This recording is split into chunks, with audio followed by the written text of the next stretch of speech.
কথাতে কয় নহয়, একালৰ বৃন্দাবন একালত পৰেচন। গতিকে ক্ষমতা কেতিয়াও চিৰস্থায়ী নহয়। ক্ষমতাক লৈ কেতিয়াও অহংকাৰী হোৱাটো অনুচিত। তাৰে জ্বলন্ত প্ৰমাণ চুডানৰ মহাপ্ৰতাপী মন্ত্ৰী আকাট ইব্ৰাহিম। চুডানৰ প্ৰতিৰক্ষা মন্ত্ৰী হিচাপে দায়িত্ব গ্ৰহণৰ সময়ত আকাট ইব্ৰাহিম আছিল অতি অহংকাৰী আৰু অত্যাচাৰী। 1995 চনত চুডানৰ ৰাষ্ট্ৰপতি ওমৰ বছৰক গ্ৰেপ্তাৰ কৰি আকাট ইব্ৰাহিমে কাৰাগাৰলৈ নিক্ষেপ কৰিছিল। 2008 চনত আকাট ইব্ৰাহিমক মৃত বুলি ঘোষণা কৰিছিল চৰকাৰে। চৰকাৰে আকাট ইব্ৰাহিম এক বিমান দুৰ্ঘটনাত মৃত্যু হোৱা বুলি ঘোষণা কৰিছিল।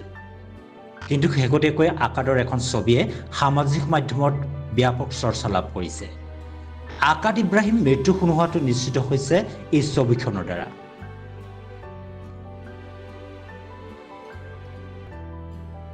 International desk report, sign on.